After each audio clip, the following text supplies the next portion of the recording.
Actually Sivareddy అన్న అంటే life set చేసింది మిమిక్రీ కాదని అనలేదు, కానీ అదే మిమిక్రీ వల్ల యాక్టింగ్ అంటే యాక్టింగ్ అవకాశాలు తగ్గడం జరిగింది అని అంటే యాక్సెప్ట్ చేస్తావా అన్న? మేబీ అట్లా కూడా ఉంటాయి, కానీ ఇప్పుడు ప్రభుదేవ్ గారు డ్యాన్స్ మాస్టర్ అట్లా అని చెప్పేసి హీరోగా రానివ్వలేదా ఆయన? ఆర్పి పట్నాయక్ గారు ఉన్నారు, ఆయనను హీరోగా రాణించారు. మనం మ్యూజిక్ డైరెక్టర్ అని చెప్పేసి మ్యూజిక్ డైరెక్టర్ పక్క పెట్టలే కదా. ఆ లెక్కను తీసుకుంటే బ్రహ్మానందం గారు కూడా మిమిక్రీ ఆర్టిస్టే. సో ఆయన బ్రహ్మాండంగా వచ్చారు. జూనియర్ వేణుమాధవ్ భయ్య కూడా మిమిక్రీ ఆర్టిస్ట్. ఆయన అద్భుతంగా చాలా సినిమాలు చేశారు. కాకపోతే మీరు అన్నట్టుగా వీళ్ళకంటే మిమిక్రీ ఆర్టిస్ట్గా నన్ను అంటే యాక్టింగ్ స్కేల్ని ఎక్కువ డామినేట్ చేసేసింది. సినిమాల్లో నాకు వచ్చిన పేరు కంటే మిమిక్రీ ఆర్టిస్ట్గా వచ్చిన పేరు చాలా పెద్ద ఎక్కువ. సో అందుకని చాలా మందికి ఏంటంటే మిమిక్రీ అన్నప్పుడు మాత్రమే నేను గుర్తొస్తున్నాను. యాక్టింగ్ అన్నప్పుడు వీళ్ళలో యాక్టింగ్ స్కిల్స్ ఉన్నాయి అన్నది గుర్తు రావట్లేదు. ఇక్కడ మిమిక్రీ ఆర్టిస్ట్ అనేది డామినేట్ చేస్తుంది యాక్టింగ్ని, యాక్టింగ్ స్కిల్స్ని డామినేట్ చేస్తున్నట్టు. సో నీకు ఒక అవకాశం ఉంది అంటే ఏం చేస్తున్నావు అంటే ఆ క్యారెక్టర్కి ఎవరు పలానా కామెడియన్ పిలుద్దాం అన్న ఆలోచన పోతుంది. నీకు ఒక మిమిక్రీ ప్రోగ్రామ్ అవసరం ఉంది అనేసరికి ఆ పలానా శివారెడ్డి పిలుద్దాం అని ఉంటుంది. సో అట్లా మిమిక్రీ అనేసరికి నేను గుర్తొస్తున్నాను కావచ్చు, యాక్టింగ్ అనేసరికి నేను గుర్తు రాకుండా వేరే ఆర్టిస్టులు గుర్తొస్తారు కావచ్చు అని అనిపిస్తుంది. సో అట్లా జరిగి ఉండొచ్చు, అట్లా కూడా అయ్యి ఉంటుంది, మేబీ అయ్యి ఉండొచ్చు. ఒకప్పుడు హీరోలు పెద్ద పెద్ద యాక్టర్లు వేసుకునే డ్రెస్సులు అంటే వాళ్ళు చేసే మెయింటెనెన్స్ దానికి డబల్ శివారెడ్డి అన్న మెయింటైన్ చేసేవాడు. ఆ మెయింటెనెన్స్ చూసి పక్కా హీరోలు కానీ యాక్టర్లు కానీ ఆశ్చర్యపోయేవాళ్ళు. అది ఎలా సాధ్యమైంది, అది ఏమైపోయింది? యాక్చువల్లీ ఓపెన్గా చెప్తున్నా, ఒక కమిడియన్ నాకు బాగా ఇష్టమైన కమిడియన్, నేను అంత సూపర్ డూపర్ డ్రెస్ వేసుకొని లొకేషన్లోకి వచ్చినప్పుడు వద్దురా బాగోదురా అన్న, మనం మంచిగా నీట్గా తయారై మంచిగా పద్ధతిగా మంచిగా వస్తే, మంచిగా నచ్చిన డ్రెస్ వేసుకొని వస్తే తప్పే ఉందన్న. లేదురా, ఓ రోజు కారు కొనుక్కొని కారు లొకేషన్కి తీసుకెళ్ళాను, అప్పుడు కూడా వద్దురా అని చెప్పేసారు అన్నాడు. సో అట్లా మేబీ ఇప్పుడు చాలామంది అంటారు శివారెడ్డికి ఏం మంచి పెద్ద ఇల్లు ఉంది అని చెప్పేసి. ఎవరికి లేదు చెప్పండి? ఏ కమిడియన్కి లేదు ఇల్లు చెప్పండి? అవును, అందరికీ 2 ఫ్లాట్లు 3 ఫ్లాట్లు ఉన్నాయి, అందరికీ ఇల్లులు ఉన్నాయి, అందరికి సొంత ఇల్లులు ఉన్నాయి. ఓకే, నా దగ్గర ఫ్లాట్ కొనుక్కున్న సుడిగాలి సుధీర్కి కూడా ఈరోజు 2 3 ఇల్లులు ఉన్నాయి. నాకు తెలిసి తెలియకుండా ఇంకెన్ని ఉన్నాయో నాకు తెలియదు, మరి చెప్తున్నా. సో దేవుడి దయ వల్ల తను పాపం ఫస్ట్ ఫ్లాట్ నా దగ్గరనే కొన్నాడు. చాలా తక్కువకి ఇచ్చా, సుడిగాలి సుధీర్ చాలా తక్కువకి ఇచ్చా. అడిగాడు అన్న నిన్ను ఈరోజు. అవును, ఓకే. సో అందులో నేను ఇంటీరియర్ చేయించింది ఎట్లా అంటే, నా అవార్డ్స్ పెట్టుకోవడం కోసం అని ఎస్ సింబల్తో వచ్చేటట్టుగా ఇంటీరియర్ డిజైన్ చేశాను అనమాట, క్రాకరీ హాల్లోకి రాగానే. సో అది శివ అన్నట్టుగా ఎస్ అని పెట్టుకున్నాను, నా పేరుతో వస్తుంది కదా అని. అది సుడిగాలి సుధీర్ సో అప్పుడు ఆ ఫ్లాట్ తనకి అమ్మాను. ఇప్పుడు ఆయనకి ఒక పెద్ద ఇండిపెండెంట్ హౌస్ ఉంది. సో అట్లా ఏ కమిడియన్స్కు లేదు, అందరికీ ఉన్నాయి. బట్ నా ఇల్లునే మెన్షన్ చేస్తారు. ఆయనకేంది ఇల్లు ఉంది సూపర్, అది ఇది మస్తు ఖతర్నాక్ ఇల్లు ఉంది.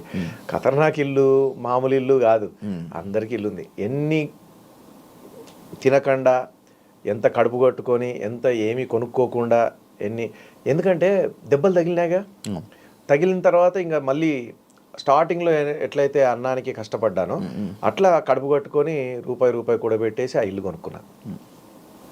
సో అప్పులు చేసి కొనుక్కున్నాను ఈ ఫ్లాట్. సుడిగాలి సుధీర్కి అమ్మిన ఫ్లాటు, దానిలో కొంత మిగిలిన అమౌంట్ అప్పులు తీర్చాను. సో ఇట్లా అన్నీ చేసుకొని ఆ ఇల్లును ఆఖరికి మా ఫ్రెండ్ దగ్గర శంకర్రాజ్ అని ఉంటాడు, అతని దగ్గర కొంత అమౌంట్ తీసుకున్నాను. మణికొండలో చిన్న ల్యాండ్ ఉండింది, అది అమ్మేసి అల్కాపూర్ టౌన్షిప్లో ఉండే అది అమ్మి దీనికి అంటే ఇన్ని అమ్ముకుంటే ఆ ఒక ఇల్లు వచ్చింది.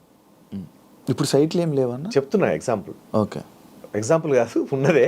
సో అన్ని అమ్ముకుంటే ఆ ఇల్లు వచ్చింది. సో ఆ ఇల్లు నేను ఎందుకు మరి అంత బాగా కొన్నాను అంటే, అంత భాగ్యం కాదు అదే, అందరికీ అట్లా కనబడతా ఉంటుంది తప్ప అంతకంటే అద్భుతమైన ఇల్లులు ఉన్నాయి మా కమెడియన్స్కి.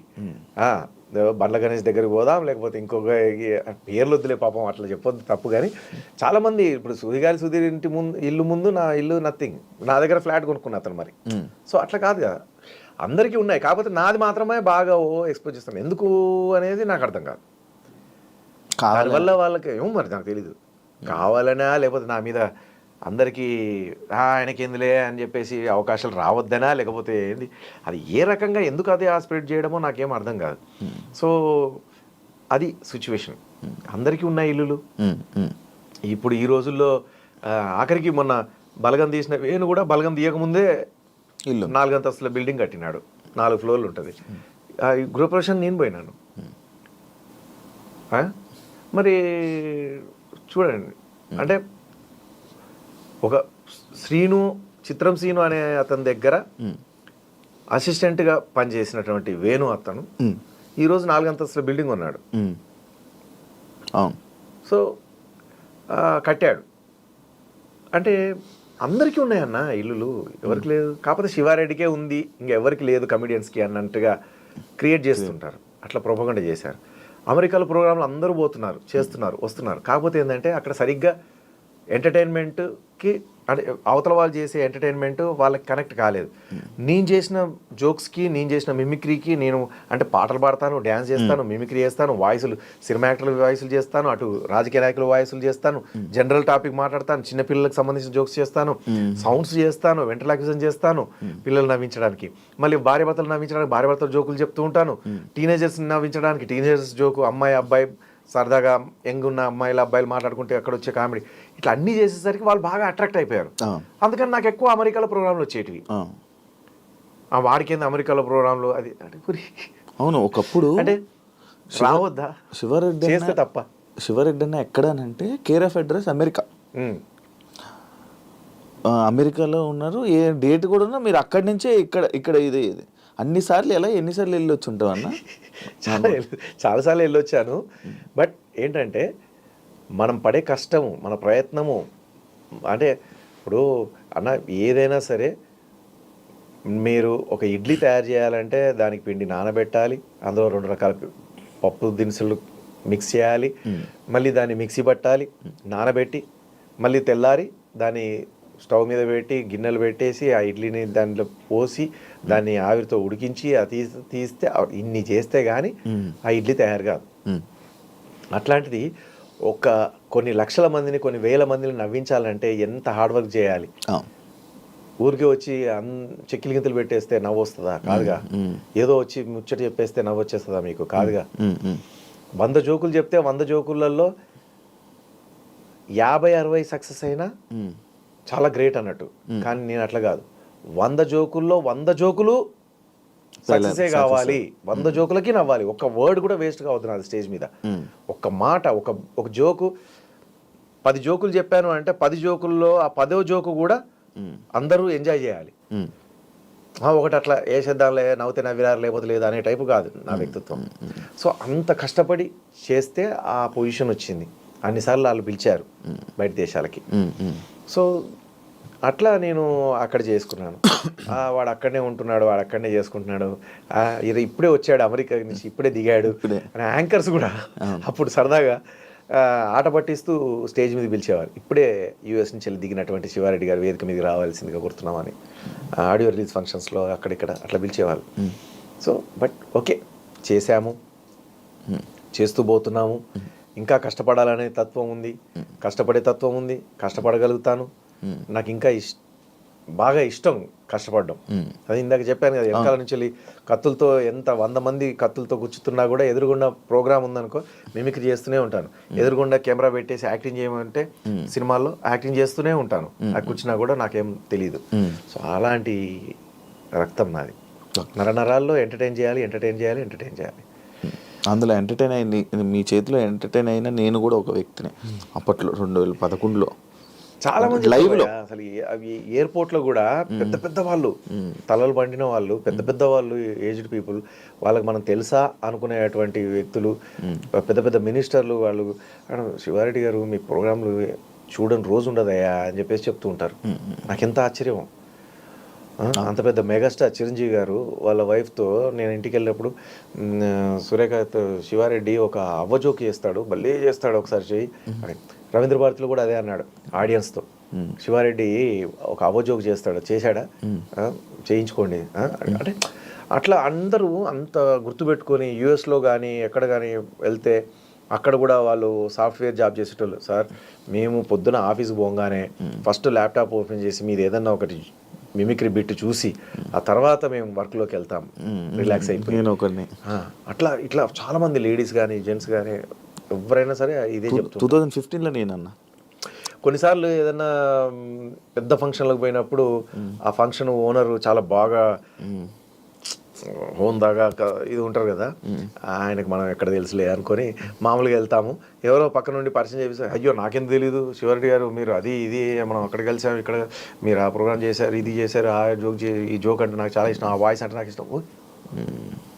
అట్లా అంటే A to Z అందరూ నా ప్రోగ్రాంలు చూశారు, A to Z అందరూ ఇష్టపడ్డారు, A to Z అందరూ నన్ను ఆశీర్వదించారు.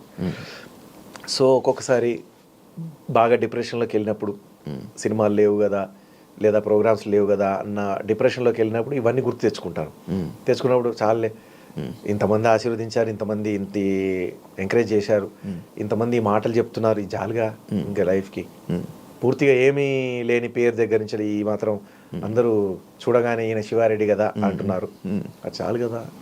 కాదన్నా నువ్వు అది చెప్పలే, ఎన్నిసార్లు వెళ్ళొచ్చుంటావు, ఎన్ని స్టాంపులు పడ్డాయి? పడుండొచ్చు, 80 పైనే పడి ఉంటుంది. 80 US స్టాంపులు, US ఒకటి 80 మొత్తం వరల్డ్ మొత్తం వెళ్ళావన్నా? మొత్తం పాకిస్తాన్ తప్ప అన్నీ వెళ్ళాం. జపాన్కి చాలాసార్లు వెళ్ళా, Japan Telugu association, Australia Telugu association, యూరోప్లో కానీ యూకే కానీ కెనడా మొత్తం దుబాయ్ గిబాయ్, మళ్ళీ అబుదాబి, షార్జా అంటున్నాం, ఇదేంది మన కువైట్, బహ్రెయిన్, ఇట్లా చెప్పుకుంటూ పోతే చాలా. అమెరికాలో నీకు ఇప్పుడు మన హైదరాబాదు అమెరికా అనుకో, అమీర్పేటు, మణికొండ, కోకాపేటు, కొల్లూరు, నార్సింగ్, తర్వాత మెహదీపట్నము, దిల్సు నగరు, ఎల్బీ నగరు, ఇట్లా ఉంటాయి కదా, షామీర్పేటు, శంషాబాద్, అట్లా అమెరికాలో అన్ని ఊర్లకు చుట్టేశాను. అమెరికాలో నేను వెళ్ళని తెలుగు అసోసియేషన్ కానీ నేను అడుగుపెట్టని ఊరు కానీ లేదు అన్ని సూపర్. అంటే అక్కడికి ఇంకా కళాకారులు కూడా పోలేరు పాపం, ఎందుకంటే ఆ అసోసియేషన్ చాలా చిన్న అసోసియేషన్.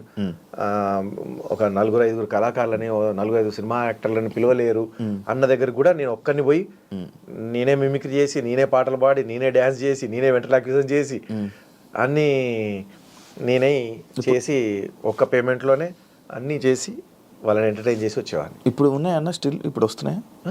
మొన్న వెళ్ళొచ్చాను కదా 15 days బ్యాక్. మొన్న నేను ఫోన్ చేసినప్పుడు చెప్పారు అక్కడే ఉన్నానని. హ్యూస్టన్లో చేశాను, డాలస్లో చేశాను, న్యూజెర్సీలో చేశాను. న్యూజెర్సీలో శతకంఠ విభూషణ్ అవార్డు ఇచ్చారు న్యూజెర్సీ తెలుగు అసోసియేషన్. ఇప్పుడు దాకా ఎన్ని అవార్డులు వచ్చి ఉంటాయి? 35+, 40+. అవార్డులు లెక్కలేవు కదా అన్న. లెక్కలేనన్ను వచ్చినాయి. అయినా డాక్టర్ రావాల్సిన main awards doctor like doctorate రాలేదు, సో ఇట్లాంటివి లేవు. కానీ బట్ ప్రతి సంస్థల నుంచి వెళ్ళి అన్ని భరతముని అవార్డ్స్ అని ఉండేది. ఆయన లేరు, మునికృష్ణారెడ్డి గారు కాలం చేశారు. దాదాపు 6 అవార్డులు తీసుకున్నా భరతమునివి, ఓన్లీ భరతముని. జంధ్యాల గారి అవార్డ్స్ 3 సార్లు తీసుకున్నాను. రేలంగి గారి అవార్డు, రాజ్బాబు గారి అవార్డు, బర్కిలీ అవార్డు, తర్వాత ఉన్నాయి, చాలా ఉన్నాయి. కళాసాగర్ అవార్డు చూసాను. నంది అవార్డు కూడా తీసుకున్నాను. ఇట్లా చాలా ఉన్నాయి సంస్థలు, మనకు పెద్ద పెద్ద సంస్థలు ఉన్నాయి, అవన్నీ కూడా